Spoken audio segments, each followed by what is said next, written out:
श्रीनगर के डीसी शाहिद इकबाल चौधरी ने कुछ दिन पहले ही कहा था कि 1 मई से जो श्रीनगर के रहने वाले लोग हैं, जो डिस्ट्रिक्ट के रहने वाले लोग हैं, उनको मास्क पहनना मैंडेटरी है। वहीं मैं आपको बता दूं कि बहुत सारे वायलेटर्स हैं जिन्होंने अभी इसकी उल्लंघना जो है, इस ऑर्डर की उल्लंघना की है, तो उनको फ़ाइन जो है वो किए जा रहे हैं। मैं आपको बता दूं कि पुलिस ने स्टार्ट कर दिया है डिस्ट्रिक्ट श्रीनगर में लोगों को चालान करना, जो लोग अभी फ़िलहाल वहाँ पर मास्क पहने बिना, क्योंकि फेस मास्क मैंडेटरी किया गया था 1 मई से, और जो लोग बाहर अभी फेस मास्क पहनकर नहीं निकल रहे हैं उनको फ़ाइन किया जा रहा है। मैं आपको बता दूं कि श्रीनगर पुलिस ने अभी फ़ाइन जो किया है वो ऑर्डर के मुताबिक, जो श्रीनगर एडमिनिस्ट्रेशन ने ऑर्डर निकाला था कोरोना वायरस को रोकथाम के लिए, तो वो उसमें से उन्होंने कहा है कि आज के दिन 1800 के करीब जो है, 1800 से ज़्यादा तक का चालान जो है वो उन्होंने वायलेटर्स को किया है। जिन लोगों ने उल्लंघना की है, वो फेस मास्क पहनकर जो लोग बाहर नहीं निकले हैं, उनको उन्होंने 1800 तक का जो है वो चालान किया है। साथ ही में जो पुलिस म्यूनिसिपल कमेटी के मेंबर्स हैं और रेवेन्यू डिपार्टमेंट के ऑफिशियल्स हैं, वो भी इस दौरान जो है वो चेकिंग के दौरान प्रेजेंट थे। पिछले कुछ दिनों हमने देखा कि डीसी श्रीनगर जो हैं शाहिद इकबाल चौधरी, उनकी एक वीडियो जो है वो वायरल हुई थी। उस वीडियो में आपने देखा कि किस तरीके से लोग जो है एक फेक ऑर्डर माफ़ कीजिएगा, एक फेक स्लिप दिखाकर, उनको एक तरीके से फेक पासेस दिखाकर कह रहे थे कि ये डीसी श्रीनगर ने हमें ये पास जो है वो दिया है। हालांकि उस पर वो स्टैंप जो थी वो भी नकली थी, और डीसी श्रीनगर ने साफ तौर से उसी वक्त उस शख्स को कहा कि ये ऑर्डर मेरा नहीं है, ये मैंने नहीं ये पास आपको दिया। तो इसी दौरान जो है वो जो डीसी श्रीनगर हैं वो भी चेकिंग कर रहे हैं, जो सड़कों पर खड़े होकर ट्रैफिक पुलिस वालों के साथ खड़े होकर वो भी जो है वो चेकिंग कर रहे हैं कि किस तरीके से लोग जो है वो फेक पासेस बनाकर डिस्ट्रिक्ट में ट्रैवल आगे पीछे ना कर सकें। वहीं जो लोग इस वक्त मास्क पहनकर नहीं निकल रहे बाहर, उनके खिलाफ भी जो है वो भी एक्शन लिया जा रहा है, उनको फ़ाइन किया जा रहा है। 1800 तक का जो चालान है लोगों को किया गया है। वहीं मैं आपको बता दूं कि ये जो ऑर्डर था ये 1 मई से एप्लीकेबल है। 1 मई से उन्होंने कहा था कि सिर्फ लॉकडाउन तक ही नहीं ये ऑर्डर रहेगा, 2 महीनों तक लोगों को, कम से कम अगर लॉकडाउन ख़त्म भी हो जाता है उसके बाद भी 2 महीनों तक लोगों को ये मास्क जो है वो मैंडेटरी किया गया है पहनना। अगर आप बाहर निकलते हैं तो मास्क पहनकर ही बाहर निकलें।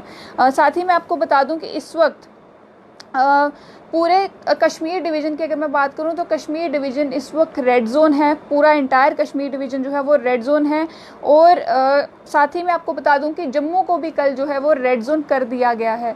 तो बहुत सारे लोगों का ये सवाल था, बहुत सारे लोग इस वक्त परेशान थे कि आखिर जम्मू में तो फ़िलहाल जम्मू डिस्ट्रिक्ट में कोई केस देखने को भी नहीं मिला है, कोई भी एक्टिव केस जो है वो जम्मू में नहीं है, तो क्यों ये रेड जोन क्यों कर दिया गया जम्मू को। तो साथ ही में इस वक्त मैं आपको बता दूं रेड जोन जम्मू डिवीज़न से जो है वो है जम्मू, कठुआ, सांबा, ये 3 जगहें जो हैं वो रेड जोन में हैं। जम्मू में फ़िलहाल कोई भी एक्टिव केस नहीं है, कठुआ में 1 एक्टिव केस है, वहीं सांबा में भी जो है वो 3 एक्टिव केस अभी हैं। तो ये तीनों जो है वो जम्मू डिवीज़न की रेड जोन्स हैं। वहीं ऑरेंज जोन की अगर बात करूँ तो रियासी, उधमपुर, रामबन और रजौरी, ये भी जो है वो ऑरेंज जोन है। लेकिन बहुत सारे लोगों का ये सवाल भी है कि आखिर रियासी में भी तो 1 केस जो है वो एक्टिव है, उधमपुर में फ़िलहाल कोई भी एक्टिव केस नहीं है, रामबन में भी 1 केस जो है वो एक्टिव है, वहीं रजौरी में भी 1 जो है वो भी एक्टिव है। तो लोगों का ये सवाल है कि अगर ये 3 जगहों पर भी, अगर रियासी, रजौरी और सांबा, रामबन में भी अगर एक्टिव केसेस हैं तो इनको रेड जोन क्यों नहीं किया गया? क्या ज़रूरत थी कि सिर्फ कठुआ, सांबा और जम्मू डिस्ट्रिक्ट को रेड जोन करने की? ग्रीन जोन भी अगर मैं आपको बताऊं तो इस वक्त ग्रीन जोन में भी डोडा, किश्तवाड़ और पुंछ है, क्योंकि वहां पर भी पिछले कुछ दिनों से कोई केस जो है वो नहीं है, कोई भी एक्टिव केस अब इन तीनों जगहों पे नहीं है। लेकिन फिर भी लोगों का ये कहना था कि जम्मू क्यों? तो जब हमने एडमिनिस्ट्रेशन से ये सवाल किया तो एडमिनिस्ट्रेशन का ये जवाब आया कि क्योंकि जम्मू जो है वो ट्रांजिट पॉइंट है, जो भी लेबरर्स हैं, स्ट्रैंडेड पैसेंजर्स हैं या स्टूडेंट्स हैं, वो यहाँ पर आकर ठहरते हैं। इसकी वजह से जम्मू को जो है वो भी रेड जोन डिक्लेयर करना पड़ा। क्योंकि कठुआ को इसलिए किया क्योंकि कठुआ जो है वो एक तरीके से एंट्रेंस है, तो जो भी बाहर से फ़िलहाल जो लोग आते हैं वो कठुआ से होकर फिर सांबा पहुंचते हैं और सांबा के बाद फिर जम्मू में पहुंचते हैं। तो इसी प्रिकॉशनरी मेजर्स के तौर पर हमने जो है वो जम्मू डिस्ट्रिक्ट को भी रेड जोन डिक्लेयर किया है। साथ ही मैं आपको बता दूं कि जो जम्मू, क्योंकि हाँ बिल्कुल, जो लोग ये कह रहे हैं कि कठुआ में क्यों अभी रेड जोन है, तो मैं आपको बता दूं बिल्कुल एक केस वहाँ पर है और सांबा में भी 3 केसेस हैं। तो इसके चलते, और साथ ही में कठुआ जो है वो एंट्रेंस है, इसके चलते जो है कठुआ को भी करना पड़ा रेड जोन। और जो जम्मू है, क्योंकि जम्मू ट्रांजिट पॉइंट है, तो प्रशासन का यही जवाब है कि ट्रांजिट पॉइंट होने की वजह से, क्योंकि ज़्यादातर जो लेबरर्स हैं, जो पैसेंजर्स हैं, जो स्ट्रैंडेड स्टूडेंट्स हैं, वो जब भी आते हैं तो सबसे पहले जम्मू ही पहुंचते हैं, जम्मू में ही आकर रुकते हैं। तो इसके चलते जम्मू जो है उसको भी रेड जोन डिक्लेयर करना पड़ा। वहीं मैं आपको ये भी बता दूं कि रेड जोन में परमिटेड क्या क्या है। तो रेड जोन में फ़िलहाल परमिटेड जो है वो ये है कि इंडिविजुअल्स की मूवमेंट, गाड़ियों की इंडिविजुअल मूवमेंट जो है वो बताई जा रही है कि परमिटेड है, सिर्फ उन एक्टिविटीज़ के लिए जो कि परमिटेड हैं। तो रेड जोन में जैसे कि जम्मू है इस वक्त, तो जम्मू में यही चीज़ें जो होंगी वो परमिटेड होंगी। ई कॉमर्स की अगर मैं बात करूँ तो होम डिलीवरी जो है फूड की या फिर एसेंशियल गुड्स की, सिर्फ उनकी ही आपको परमिशन मिलेगी। बाकी मैं आपको बता दूं इलेक्ट्रिकल शॉप्स हो गई या फिर स्टेशनरी हो गई, ग्रॉसरी हो गई, बेकरी हो गई, ये जो है वो 2 बजे तक दुकानें ये भी खुली रहेंगी। ऑरेंज जोन की अगर मैं बात करूँ तो ऑरेंज जोन्स जैसे कि अभी फ़िलहाल रियासी, उधमपुर, रामबन, राजौरी, ये जो ऑरेंज जोन्स हैं, इनकी अगर मैं बात करूं तो यहाँ पर भी जो बाकी जैसे रेड जोन में है वैसा ही यहाँ पे भी होगा, लेकिन कुछ और जो रिस्ट्रिक्शंस हैं उनको ईज आउट किया गया है। इंट्रा डिस्ट्रिक्ट मूवमेंट अलाउ है यहाँ पर, यानी कि अगर आप डिस्ट्रिक्ट के अंदर ही मूवमेंट करना चाहते हैं तो आप कर सकते हैं। इंटर डिस्ट्रिक्ट की बात नहीं कर रही मैं, इंट्रा डिस्ट्रिक्ट की बात कर रही हूँ, यानी कि सिर्फ आप अपने डिस्ट्रिक्ट में ही मूवमेंट कर सकते हैं।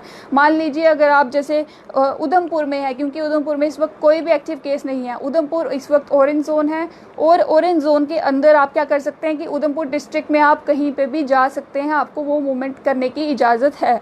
वहीं कैब्स और टैक्सीज़ को भी अलाउ किया गया है, जैसे कि ऑर्डर में ये भी बताया गया था कि कैब्स और टैक्सीज़ जो हैं वो अलाउ की जाएंगी ऑरेंज जोन में। एक ड्राइवर होगा और साथ ही में 2 पैसेंजर्स होंगे।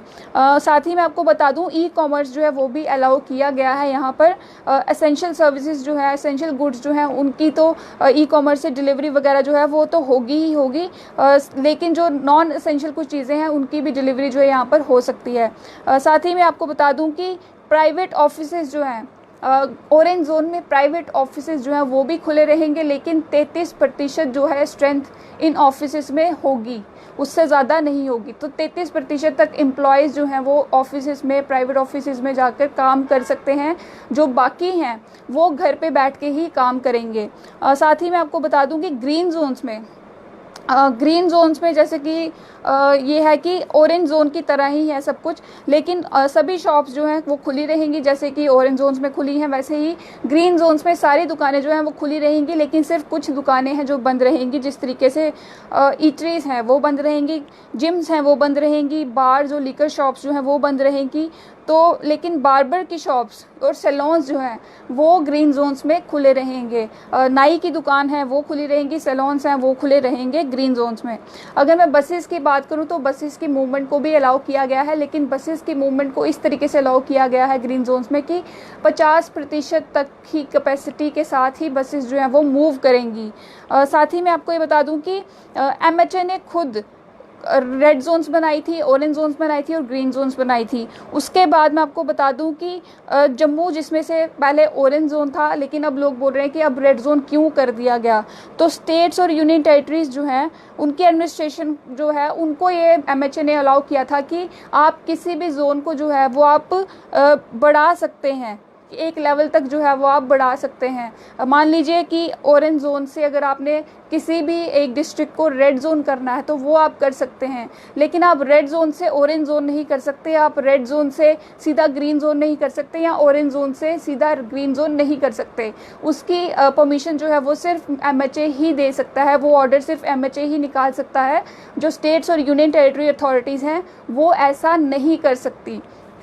फ़िलहाल मैं आपको ये भी बता दूं कि कल टोटल 34 केसेस थे तो जो कश्मीर घाटी से आए थे, और एक केस जो है वो जम्मू डिवीज़न से कल आया था।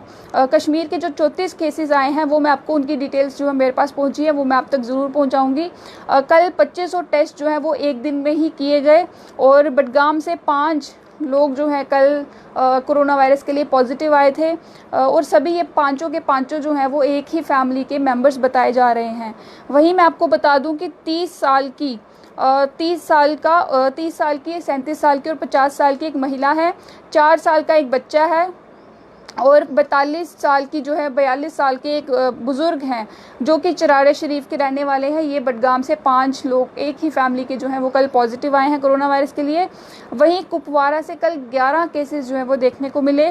9 जो हैं वो मैं आपको बता दूं गोनीपुरा हंदवारा के रहने वाले हैं और इनमें इनकी उम्रें जो हैं वो भी बड़ी बता दूं आपको, 3 साल की एक बच्ची है, एक 11 साल की बच्ची है।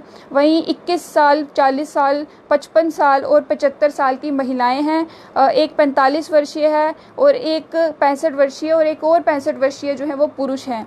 टोटल मैं आपको बता दूं कि 9 केसेस जो हैं ये गोनीपुरा हंदवारा से आए हैं। वहीं 40 साल के उम्र के एक बारपोरा से रहने वाले शख्स हैं कुपवाड़ा के, वो कल पॉजिटिव आए हैं। एक 44 साल के एक शख्स हैं जो कि नीलीपुरा हंदवारा के रहने वाले हैं, वो कल पॉजिटिव आए हैं। साथ ही मैं आपको बता दूं कि अनंतनाग से भी कल केसेस 10 आए हैं टोटल।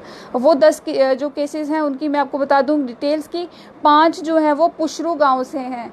पुशरू गांव, क्योंकि पहले भी पुशरू गांव से जो है अनंतनाग के पुशरू गांव से पहले भी बहुत सारे केसेस आए हैं, तो कल भी 5 केसेस जो हैं वो पुशरू से आए हैं, जिनमें से मैं आपको बता दूं कि 3 और 14 साल की 2 बच्चियां हैं। उसके बाद 50 साल, 31 साल और 31 साल की एक महिला है। तो 2 31 साल की महिलाएं और एक 50 साल की महिला जो है वो अनंतनाग से कल पॉजिटिव आई हैं, 5 पुशरू गांव से। वहीं 30 साल के एक शख्स हैं जो शेंगस से पॉजिटिव आए हैं कल। 26 साल के एक शख्स हैं और एक 55 साल की महिला है, ये खारपुरा की रहने वाली है, वहाँ से कल पॉजिटिव आए हैं। 33 साल की एक महिला है। वहीं 66 ईयर ओल्ड एक शख्स हैं जो कि हिलाल अनंतनाग से पॉजिटिव आए हैं। साथ ही मैं आपको बता दूं कि बारामूला से भी 3 केसेस जो हैं वो टोटल कल आए हैं, जिनमें से 17 साल के एक शख्स हैं और एक 19 साल और 24 साल की महिला है जो कि हरदू चिल्लो की रहने वाली हैं। पुलवामा से भी कल एक केस आया है और वो एक केस जो है वो 7 साल की एक लड़की है द्रबगाम से, और ये बताया जा रहा है कि ये 7 साल की लड़की जो है वो एक कोविड-19 के पेशेंट के कॉन्टैक्ट में आई थी। शोपियां से भी कल 4 केसेस देखने को मिले हैं और 4 मैं आपको बता दूं 14 साल की और 18 साल की लड़कियां हैं 2। वहीं 23 साल की एक महिला है और एक 50 साल के शख्स हैं हीरपुरा से। एक केस मैं आपको बता दूं सांबा से भी कल, जम्मू डिवीज़न के कल सांबा से भी एक केस जो है वो टोटल कल आया है। और टोटल जम्मू कश्मीर की अगर मैं बात करूं तो 701 केसेस अभी तक बताए जा रहे हैं कि टोटल हैं। वहीं एक्टिव 406 और रिकवर 287 लोगों ने कल कर लिया है टोटल। साथ ही मैं आपको बता दूं कि जम्मू में इस वक्त जम्मू डिवीज़न की अगर बात करूं तो 61 जो हैं वो अभी तक टोटल बताए जा रहे हैं, 7 जो हैं वो भी एक्टिव हैं, 53 लोगों ने अभी तक रिकवर कर लिया है। वहीं एक महिला की मौत हो चुकी है। कश्मीर से अगर मैं बात करूं, कश्मीर घाटी में इस वक्त 640 टोटल अभी तक बताए जा रहे हैं। फिलहाल अभी और कोई केस जो है वो इस वक्त तक जो है वो नहीं आया। हो सकता है कि आने वाले वक्त में थोड़ी देर के बाद जब CD हॉस्पिटल की या स्किम्स की टेस्टिंग रिपोर्ट्स जो हैं वो सामने आएंगी तो हो सकता है कि कुछ और नए केसेस भी देखने को मिलें। वहीं मैं आपको बता दूं 399 जो है वो एक्टिव केसेस अभी तक कश्मीर घाटी में हैं, 234 रिकवर हो चुके हैं और 7 लोगों की मौत हो चुकी है। कल 33 जो है नई रिकवरीज हुई हैं, जिनमें से 2 उधमपुर की भी थी। उधमपुर की 2 रिकवरीज पहले नहीं हो रही थी, उसके बाद उनमें से एक महिला है 82 वर्षीय महिला, वो भी कल ठीक हो चुकी हैं, उन्हें भी डिस्चार्ज कर दिया गया है। तो फिलहाल उधमपुर इस वक्त जो है उधमपुर में कोई भी एक्टिव केस नहीं है। कल 19 जो है बांडीपुरा से रिकवर हुए हैं, एक श्रीनगर से रिकवर हुए हैं, 8 बारामूला से रिकवर हुए हैं, 2 कुपवारा से रिकवर हुए हैं, वहीं एक जो है वो बडगाम से रिकवर हुए हैं। फिलहाल आज की तो फिलहाल अभी तक कोई अपडेट ऐसी नहीं आई है। हो सकता है थोड़े वक्त तक जो है वो और डिटेल्स आए तो आप तक ज़रूर वो डिटेल्स भी पहुँचाएंगे। फिलहाल इस कोरोना वायरस के अपडेट से मुझे दीजिए इजाज़त, फिर होंगे हाजिर। तब तक के लिए देखते रहें स्ट्रेट लाइन न्यूज़।